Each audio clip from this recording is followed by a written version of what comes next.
नमस्कार दोस्तों, मैं आपका दोस्त विकास कुमार। वर्तमान में भी मैं रीट लेवल फर्स्ट के अध्यापक के रूप में कार्यरत हूँ। बीते दिनों जो आपका रीट लेवल फर्स्ट का और जो रीट लेवल सेकंड का जो एग्जाम हुआ था, वो मैंने एग्जाम का जो पेपर था उसको देखा भी। एक बात तो जाहिर है भी, जो हमारे टाइम में जो पेपर हुआ था और जो वर्तमान में जो पेपर हुआ है, उनके लेवल का कोई मैच नहीं है अभी। अगर आप उस पेपर को बहुत ही हार्ड बोलना चाहिए तो बोल सकते हैं, क्योंकि ये जो 15 या 20 क्वेश्चन है उनको छोड़कर कथन कारण के अलावा कोई प्रश्न ही नहीं था। और 64 पेज का जो पेपर है वो आपका हुआ है रीट लेवल फर्स्ट का, तो आप अनुमान लगा के देखिए कि कितना बड़ा पेपर था। जो पहली बार मेरे ख्याल से अगर कोई बच्चा गया होगा तो उसको सारे जो क्वेश्चन है वो देखने में भी मेरे हिसाब से नहीं देख पाया होगा, अटेंड ठीक से नहीं कर पाया होगा, टाइम मैनेजमेंट ठीक से नहीं हो पाया होगा। तो आप थोड़ा सा अनुमान लगा सकते हैं कि जो रीट लेवल फर्स्ट है और जो रीट लेवल सेकंड है उसकी जो कट ऑफ है वो कितनी रह सकती है ना। अगर मैं बात करूं रिजल्ट दिनांक की, तो जो बीते दिनों आलोक राज जी के जो ट्वीट आए हैं और जो उनके इंटरव्यू लिए गए हैं उसके आधार पर भी देखा जा सकता है कि 25 से 30 अप्रैल है उसके बीच में आपका रिजल्ट घोषित होने की पूरी पूरी संभावना है अभी, है ना। 25 से 30 अप्रैल के बीच आपका रिजल्ट रीट का है वो घोषित हो जाएगा। इसके बाद हम बात करेंगे कि कैटेगरी वाइज आपकी सेफ रैंक क्या हो सकती है, कट ऑफ कितनी रह सकती है, और नॉर्मलाइजेशन कितना हो सकता है, और डीवी के लिए आपको कौन कौन से डॉक्यूमेंट है वो तैयार रखने होंगे। चलिए बात करते हैं। जो मैंने भी अपने आधार पे जो सर्वे किया है, अपने साथ वालों से पूछा है, जो बच्चे मेरे से स्टडी करते थे मैंने उनसे पूछा है, ऑनलाइन जो सर्वे किया है उसके आधार पर मैं भी आपके लिए एक एक्सपेक्टेड मोस्ट एक्सपेक्टेड जो कट ऑफ है वो आपके लिए तैयार करके लाया हूँ। देखिए उसके बारे में मैं आपको थोड़ा सा बताता हूँ। तो जो रीट लेवल फर्स्ट के जो बच्चे हैं, जनरल के जो बच्चे हैं, अगर उनका स्कोर 90 से 95 क्वेश्चन के बीच में काट बांट कर भी सही बच रहे हैं, तो वो बच्चे मेरे ख्याल से बिल्कुल एकदम उनको टेंशन लेने की जरूरत नहीं है, वो बिल्कुल सेफ जोन में है। ठीक है।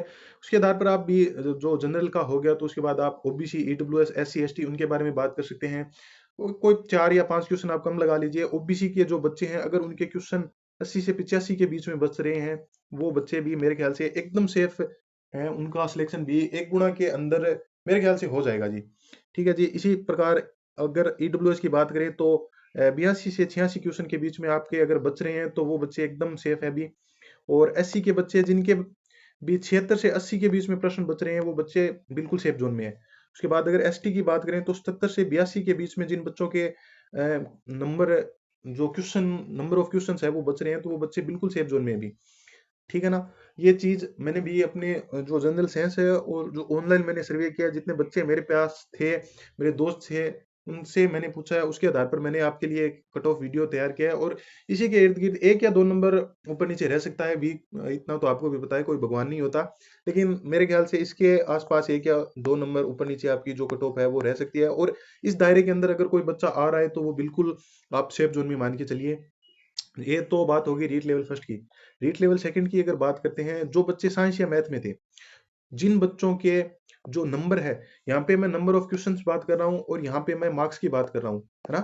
तो जिन बच्चों के भी 205 से 210 नंबर है, यानी कि लगभग 105 क्वेश्चन जिन बच्चों के सही हो रहे हैं जनरल के अंदर, वो मेरे ख्याल से सेफ जोन में रहेंगे भी। उसके बाद ओबीसी की बात करें तो जिन बच्चों के भी 195 नंबर, यानी कि लगभग 90 से ऊपर जिन बच्चों के क्वेश्चन सही हो रहे हैं, लगभग 95 या 96 97, यहाँ अगर आपके क्वेश्चन सही हो रहे हैं, 97 से जिन बच्चों के 100 के लगभग क्वेश्चन सही हो रहे हैं, वो बच्चे मेरे ख्याल से सेफ जोन में रहेंगे भी। ईडब्ल्यूएस की बात करें तो 180 से 185 मार्क्स जिन बच्चों के बन रहे हैं, यानी कि 90 से 92 93 क्वेश्चन जिन बच्चों के सही हो रहे हैं, वो सेफ जोन में रहेंगे भी। एससी के जो बच्चे हैं, उनके 170 से 175 नंबर वाले बच्चे सेफ जोन में रह सकते हैं भी। जो एसटी के बच्चे हैं, वो 100 अगर 70 से 175 नंबर, एससी और एसटी के बीच में इतना डिफरेंस यहाँ पे साइंस मैथ में मेरे ख्याल से आने नहीं वाला है, क्योंकि पोस्ट बहुत कम थी भी, है ना। तो ये जो अब मैं क्राइटेरिया बता रहा हूँ, अगर इस क्राइटेरिया के अंदर अगर किसी बच्चे के मार्क्स बन रहे हैं तो वो मेरे ख्याल से सेफ जोन में रहेगा भी।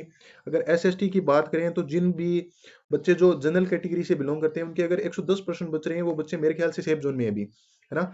और जो ओबीसी वाले जो स्टूडेंट्स हैं, जिनके लगभग 105% काट छाट के बच रहे हैं, वो मेरे ख्याल से 105% के इर्द गिर्द जो बच्चे बच रहे हैं वो सेफ जोन में है भी। ईडब्ल्यूएस के बच्चे जिनके 103% बच रहे हैं, एससी के बच्चे जिनके लगभग 95% बच रहे हैं, और एसटी के बच्चे जिनके लगभग 96% बच रहे हैं, वो मेरे ख्याल से भी एक जो सेफ जोन का क्राइटेरिया है उसके अंदर रहेंगे, और आपका जो रिजल्ट है वो मेरे ख्याल से भी 25 से 30 अप्रैल के बीच में जारी हो जाएगा, क्योंकि जिस प्रकार से आलोक राज जी के ट्वीट आ रहे हैं और जिस प्रकार से आलोक राज जी के जो इंटरव्यू है उनके अंदर वो बता रहे हैं, क्योंकि जो आपत्तियां दर्ज हुई हैं अभी क्वेश्चनों के अंदर, क्योंकि आपको भी पता है कि मेरे ख्याल से ये पेपर बनाने वालों ने बिल्कुल भी जो बच्चों के लेवल का पेपर है वो बिल्कुल नहीं बनाया अभी।